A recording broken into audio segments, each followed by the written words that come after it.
India Legal presents Courts Roundup.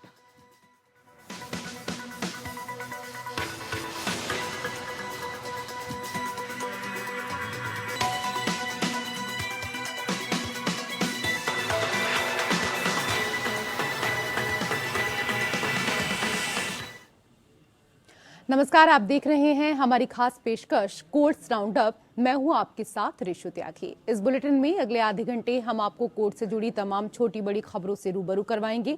Court की कार्यवाही और सुप्रीम कोर्ट से लेकर हाई कोर्ट और लोअर कोर्ट तक के फैसलों को आपके सामने रखेंगे। लेकिन आगे बढ़ने से पहले एक नजर हेडलाइंस पर। इस कार्यक्रम के प्रायोजक है डॉक्टर ऑर्थो आयुर्वेदिक ऑयल और कैप्सूल। अब दर्द भी घुटने टेकेगा। सुप्रीम कोर्ट ने ईडी की निष्पक्ष कार्रवाई के लिए दिशा निर्देश तैयार करने का इरादा किया जाहिर। कहा, कोई प्रतिशोधात्मक गिरफ्तारी ना हो। ईडी और राज्य सरकार के अधिकारियों से जुड़े मामलों की जांच निष्पक्ष और पारदर्शी तरीके से हो। अंकित तिवारी रिश्वत मामले में ईडी ने सुप्रीम कोर्ट का किया रुख। तमिलनाडु पुलिस द्वारा एफआईआर साझा नहीं करने के खिलाफ अपील। कहा, अंकित तिवारी की जांच सीबीआई को सौंपी जाए। रामचरितमानस पर विवादास्पद टिप्पणी मामले में सपा नेता सौम्य प्रसाद मौर्य के खिलाफ आपराधिक कार्यवाही पर सुप्रीम कोर्ट ने लगाई रोक। कार्यवाही रद्द करने की याचिका पर किया नोटिस जारी।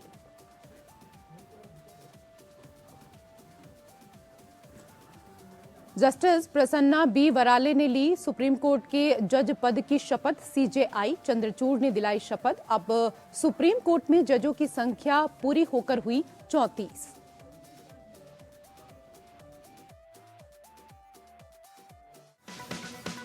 India Legal presents Courts Roundup.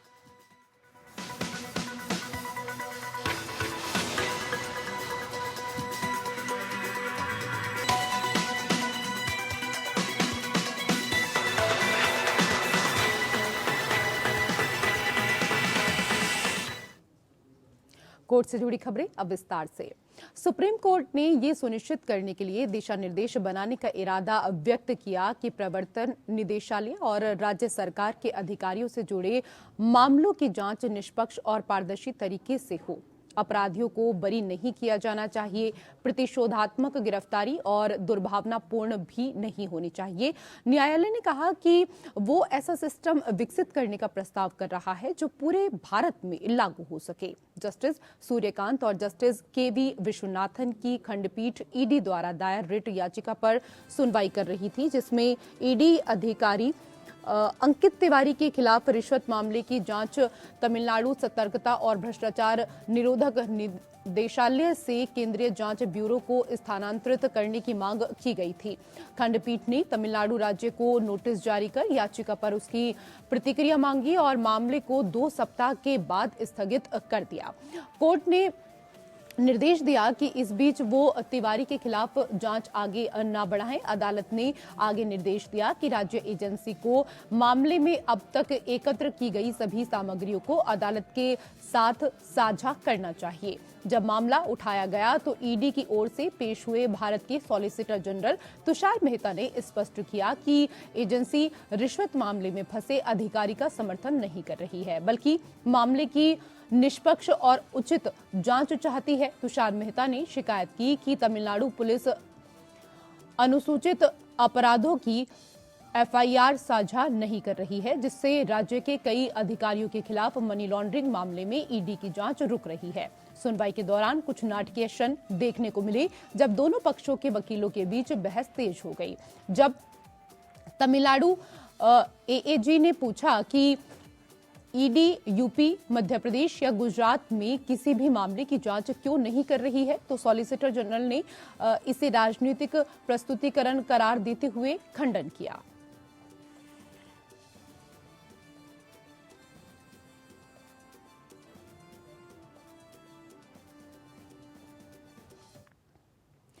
ED ने पीएमएलए के तहत अपराधों से संबंधित आपराधिक शिकायतों और एफआईआर को साझा करने में तमिलनाडु के कथित असहयोग के खिलाफ शिकायत उठाते हुए सुप्रीम कोर्ट का रुख किया है।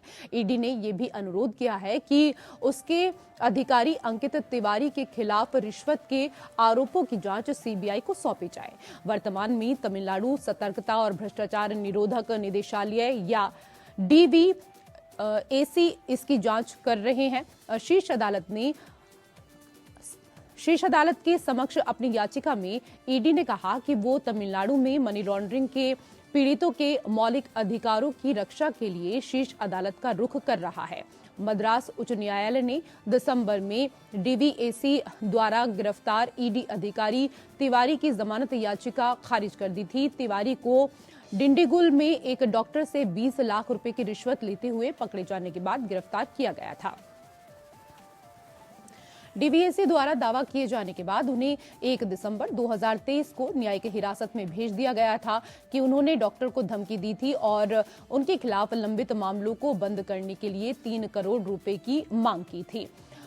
आरोप लगाया कि बाद में वो 51 लाख रुपए की राशि के लिए सहमत हो गया था और डॉक्टर ने उसे 20 लाख रुपए का भुगतान किया था। तिवारी ने दावा किया कि उनके खिलाफ मामला दुर्भावनापूर्ण है। ईडी ने अपनी याचिका में दावा किया कि राज्य का जानबूझकर षड्यंत्र है और ईडी को प्राथमिकी हासिल करने से सुविचारित रूप से रोका जा रहा है और यहां तक कि उसे सार्वजनिक तौर पर अपलोड भी नहीं किया जा रहा है। संवेदनशील मामलों में एफआईआर अपलोड नहीं करके तमिलनाडु सिस्टम को ब्लॉक कर रहा है, ये तर्क दिया गया था। याचिका में कहा गया है अपराध के खिलाफ लड़ाई में और पीएमएलए के वांछित उद्देश्य को पूरा करने के लिए यानी मनी लॉन्ड्रिंग को रोकने के लिए जो आवश्यक हो जाता है कि संबंधित राज्य पुलिस ईडी को एफआईआर और अन्य संबंधित दस्तावेजों की प्रतियां प्रदान करे।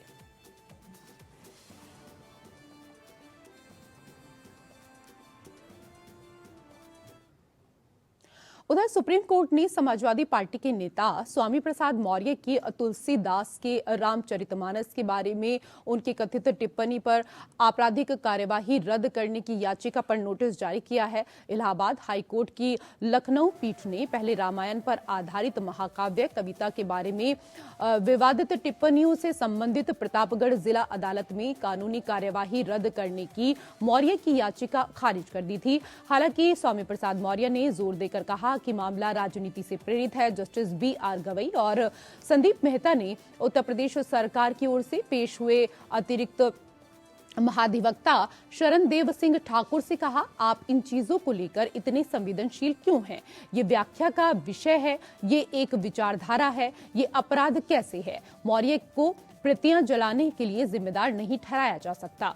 मौर्य द्वारा दायर विशेष अनुमति याचिका की जांच करने पर सहमति व्यक्त करते हुए पीठ ने राज्य सरकार और शिकायतकर्ता को नोटिस जारी किया। शीर्ष अदालत ने नोटिस का 4 हफ्ते में जवाब मांगा। इस बीच सुप्रीम कोर्ट ने निचली अदालत के समक्ष लंबित कार्यवाही पर रोक लगाने का आदेश दिया। अक्टूबर 2023 में इलाहाबाद उच्च न्यायालय ने धारा 482 सीआरपीसी के तहत दायर मौर्य के आवेदन को खारिज कर दिया था, जिसमें आरोप पत्र और विशेष न्यायाधीश द्वारा जारी समन को चुनौती दी गई थी, जिसमें उन्हें मुकदमे का सामना करने के लिए अदालत में पेश होने का निर्देश दिया गया था। जस्टिस बीआर गवई और जस्टिस संदीप मेहता की सुप्रीम कोर्ट की खंडपीठ ने न केवल उनकी याचिका पर नोटिस जारी किया, बल्कि उनके खिलाफ चल रही आपराधिक कार्यवाही पर भी रोक लगा दी। कानूनी लड़ाई तब शुरू हुई जब मौर्य को कथित तौर पर तुलसीदास की रामचरितमानस के खिलाफ टिप्पणी करने पर विवाद खड़ा करने और उनके और समाजवादी पार्टी के अन्य सदस्यों के खिलाफ एफआईआर के लिए आरोपों का सामना करना पड़ा।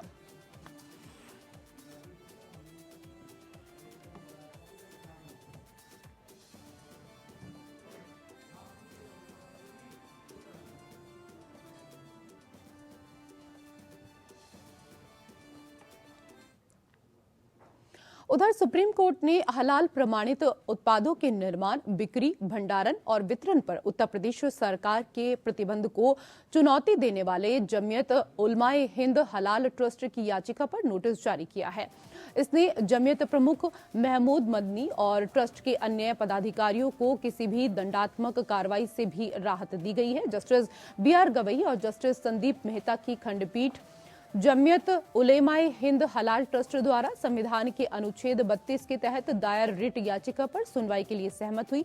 अदालत ने पहले हलाल इंडिया प्राइवेट लिमिटेड और जमीयत उलमाए महाराष्ट्र की 2 अन्य याचिकाओं पर नोटिस जारी किया, जिसमें उत्तर प्रदेश सरकार द्वारा हलाल प्रमाणित उत्पादों के निर्माण, बिक्री, भंडारण और वितरण पर लगाए गए प्रतिबंध को चुनौती दी गई। पिछले साल 18 नवंबर को लागू किए गए प्रतिबंध से विवाद खड़ा हो गया और हलाल उत्पादों को जब्त करने के लिए राज्य भर के मॉल पर पुलिस की छापेमारी हुई। याचिकाकर्ताओं का तर्क है कि प्रतिबंध नागरिकों के मौलिक अधिकारों का उल्लंघन करता है और स्थापित प्रमाणन प्रक्रियाओं को कमजोर करता है। उनका तर्क है कि ये गलत धारणा वाली कार्रवाई है जो खुदरा विक्रेताओं के लिए अराजकता पैदा करती है और वैध व्यापार प्रथाओं को प्रभावित करती है। हालांकि शुरू में इस प्रतिबंध के खिलाफ चुनौती सुनने के लिए अपने अनुच्छेद 32 क्षेत्राधिकार का प्रयोग करने में अनिच्छुक थे, लेकिन सुप्रीम कोर्ट को इस जनवरी की शुरुआत में याचिकाओं में नोटिस जारी करने के लिए राजी किया गया, जिसमें याचिकाकर्ताओं के वकील ने हलाल प्रतिबंध के अखिल भारतीय प्रभाव और अंतर्राज्यीय व्यापार और वाणिज्य पर इसका प्रभाव का हवाला दिया। हालांकि खंडपीठ ने याचिकाओं पर उत्तर प्रदेश सरकार से जवाब मांगा, लेकिन उसने सरकार की अधिसूचना के तहत कठोर कदमों पर रोक लगाने से इनकार किया। द्वारा दायर याचिका पर नोटिस जारी किया, जिसमें निलक्कल से पंपा मार्ग पर सबरीमाला तीर्थयात्रियों के लिए मुफ्त परिवहन की पेशकश करने वाले वाहनों को संचालित करने की अनुमति मांगी गई थी। न्यायालय ने केरल राज्य सड़क परिवहन निगम से जवाब मांगा। जस्टिस सूर्यकांत और जस्टिस KV विश्वनाथन की खंडपीठ VHP द्वारा दायर विशेष अनुमति याचिका पर सुनवाई कर रही थी, जिसमें अप्रैल 2023 में केरल हाईकोर्ट द्वारा याचिका खारिज करने के फैसले को चुनौती दी गई। संगठन की ओर से पेश सीनियर एडवोकेट V चिदम्बरेश ने खंडपीठ को बताया कि कोविड-19 के मौसम तक वाहनों को पंपा तक जाने की अनुमति थी, जहां से सबरीमाला मंदिर के लिए 6 किलोमीटर की यात्रा शुरू होती है। उन्होंने कहा कि निलक्कल और पंपा के बीच की दूरी 22 किलोमीटर है और इस मार्ग पर केवल KSRTC बसों के चलने की अनुमति है। उन्होंने कहा कि VHP ने मुफ्त सेवाएं देने की पेशकश की है। जब खंडपीठ ने पूछा कि क्या याचिकाकर्ता स्टेज कैरेज परमिट या कॉन्ट्रैक्ट कैरेज परमिट मांग रहा है, तो चिदम्बरेश ने कहा कि संगठन सिर्फ मुफ्त सेवा देना चाहता है, जिसे सरकार अनुमति नहीं दे रही है।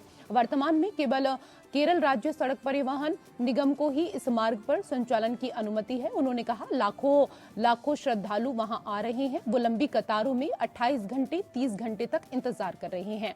KSRTC पर्याप्त बसें नहीं चला रहा है, वो अच्छी स्थिति में नहीं है।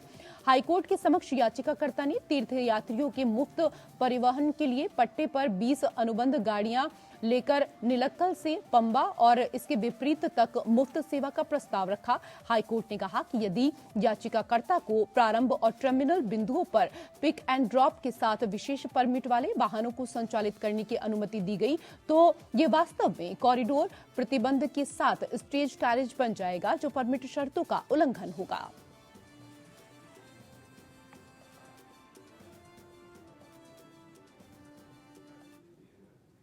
सुप्रीम कोर्ट ने संविधान के 106 संशोधन अधिनियम 2023 के परिसीमन खंड को चुनौती देने वाली national federation of Indian women की याचिका पर सुनवाई की, जिसमें लोकसभा, राज्य विधानसभाओं के ऊपरी सदन और दिल्ली विधानसभा में महिला आरक्षण पेश करने का प्रस्ताव है।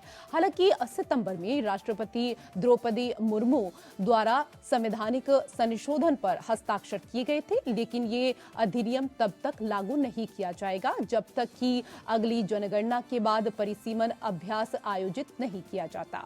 जस्टिस संजीव खन्ना, जस्टिस दीपांकर दत्ता, और जस्टिस प्रसन्ना बी वराले की पीठ संगठन द्वारा दायर जनहित याचिका पर सुनवाई कर रही थी। इस तरह की रिट याचिका कांग्रेस नेता जया ठाकुर द्वारा भी दायर की गई, जिसमें दावा किया गया कि एक बार इस उद्देश्य के लिए बुलाए गए विशेष सत्र में भारी समर्थन के साथ पारित संवैधानिक संशोधन को रोका नहीं जा सकता। पिछले साल नवंबर में कोर्ट ने ठाकुर की याचिका पर सुनवाई करते हुए केंद्र सरकार को 2024 के आम चुनाव से पहले इस संवैधानिक संशोधन को तुरंत लागू करने का निर्देश देने पर आपत्ति जताई थी। सुप्रीम कोर्ट वर्तमान में national federation of Indian women द्वारा दायर 2021 की एक और जनहित याचिका पर सुनवाई कर रही है। इस याचिका में संगठन ने महिला आरक्षण विधेयक को फिर से पेश करने की मांग की, जो 2010 में राज्यसभा द्वारा पारित होने के बावजूद 15वीं लोकसभा के विघटन के बाद समाप्त हो गया, क्योंकि इसे निचले सदन में पेश नहीं किया गया था। केंद्रीय मंत्रिमंडल द्वारा संविधान 128वां संशोधन विधेयक 2023 को पेश करने की मंजूरी देने से एक महीने पहले जस्टिस खन्ना की अगुवाई वाली पीठ ने महिला आरक्षण के मुद्दे पर अपना रुख स्पष्ट नहीं करने के लिए केंद्र सरकार की खिंचाई की थी। उन्होंने ये पूछा था कि उसने जनहित याचिका पर प्रतिक्रिया क्यों नहीं दाखिल की। महिलाओं के लिए कोटा तत्काल शुरू करने की मांग वाली ठाकुर की याचिका पर नोटिस जारी करने से इनकार करते हुए सुप्रीम कोर्ट ने NFIW के 2021 की याचिका के साथ इस पर सुनवाई करने पर सहमति व्यक्त की।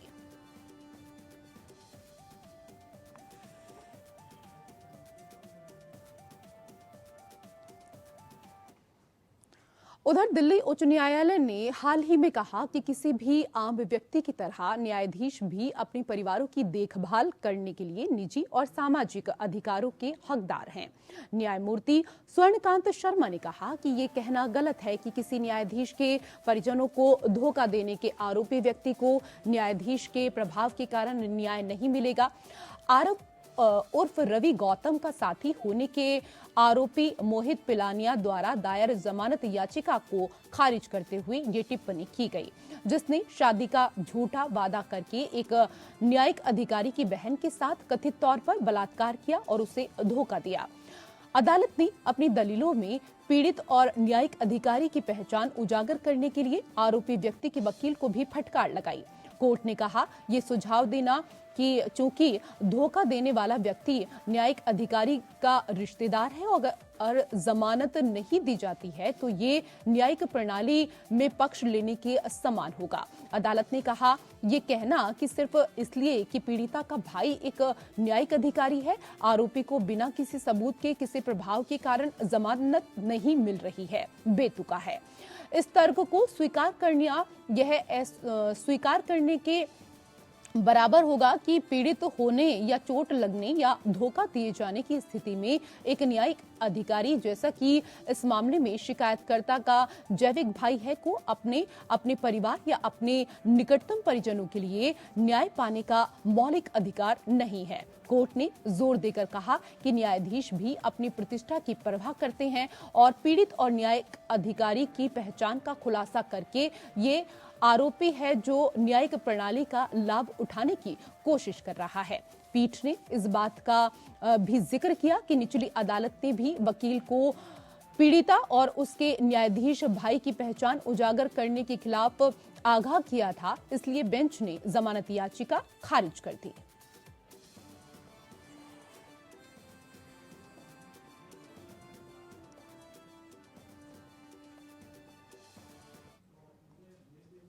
कर्नाटक हाईकोर्ट के chief justice Prasanna B Varale ने सुप्रीम कोर्ट में जज के तौर पर शपथ ली। इसके साथ ही सर्वोच्च न्यायालय में CJI समेत न्यायाधीशों की संख्या बढ़कर 34 हो गई, जो कि कोर्ट में जजों की स्वीकृत संख्या है। Chief justice Chandrachud supreme court के परिसर में आयोजित एक कार्यक्रम में न्यायमूर्ति वराले को पद की शपथ उन्होंने दिलाई। न्यायमूर्ति वराले की सुप्रीम कोर्ट के जज के तौर पर नियुक्त करने की मंजूरी केंद्र सरकार ने बुधवार को दी थी।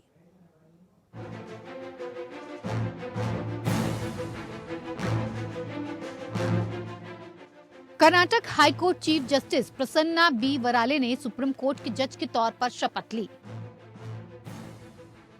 I, I, Prasanna Bhalachandra Varale, having been appointed a judge of the Supreme Court of India, having been appointed a judge of the Supreme Court of India, do solemnly affirm that I will bear true faith and allegiance to the Constitution of India as by law established, that I will uphold the sovereignty and integrity of India, that I will duly and faithfully and to the best of my ability, knowledge and judgment perform the duties of my office without fear or favor, affection or ill will, and that I will uphold the Constitution and the laws. Chief justice DY Chandrachud ने justice वराले को नई दिल्ली में supreme court परिसर में एक समारोह में शपथ दिलवाई। जस्टिस वराले की नियुक्ति के साथ ही सुप्रीम कोर्ट में चीफ जस्टिस के साथ 34 जज हो गए हैं। 25 दिसंबर को जस्टिस संजय किशन कौल के रिटायरमेंट के बाद सुप्रीम कोर्ट में एक जस्टिस कम थे। सुप्रीम कोर्ट कॉलेजियम ने 19 जनवरी को जस्टिस वराले को प्रमोट करने की सिफारिश की थी। कॉलेजियम ने कहा कि 2008 में बॉम्बे हाईकोर्ट के जज के तौर पर नियुक्त होने वाले जस्टिस वराले को काफी अनुभव हो गया है। वो कर्नाटक हाईकोर्ट के चीफ जस्टिस भी रह चुके हैं। उनके तजुर्बे के आधार पर उन्हें सुप्रीम कोर्ट का जज बनाया जाए। कानून एवं न्याय मंत्रालय ने 24 जनवरी को जस्टिस वराले की सुप्रीम कोर्ट के जज के तौर पर नियुक्ति पर मोहर लगाई थी। आइए एक नजर डालते हैं जस्टिस प्रसन्ना बी वराले के करियर ग्राफ पर। जस्टिस प्रसन्ना बी वराले का career graph. Justice Prasanna B Varale ने पढ़ाई औरंगाबाद से की। जस्टिस प्रसन्ना ने डॉक्टर बाबा साहेब अम्बेडकर मराठवाड़ा विश्वविद्यालय में उच्च शिक्षा ली। जस्टिस प्रसन्ना बी वराले इस वक्त कर्नाटक हाईकोर्ट के चीफ जस्टिस हैं। Justice Prasanna B Varale high court के सबसे सीनियर जज हैं। जज बनने से पहले 20 सालों तक आपराधिक, श्रम और प्रशासनिक मामलों के वकील रहे हैं। जस्टिस प्रसन्ना बी वराले ने 20 सालों तक वकील के रूप में सेवा दी। 18 जुलाई 2008 को बॉम्बे हाईकोर्ट के जज बने। 15 अक्टूबर 2022 को कर्नाटक हाईकोर्ट के मुख्य न्यायाधीश के रूप में शपथ ली। कर्नाटक हाईकोर्ट के चीफ जस्टिस के तौर पर उन्होंने कई महत्वपूर्ण मुद्दों पर निर्देश दिए और फैसले सुनाए। उन्होंने उन मामलों पर भी सुनवाई की जिसमें सरकार के आचरण पर सवाल उठाए गए और उन अधिकारियों पर जुर्माना भी लगाया जो सही काम नहीं कर रहे थे। Bureau report.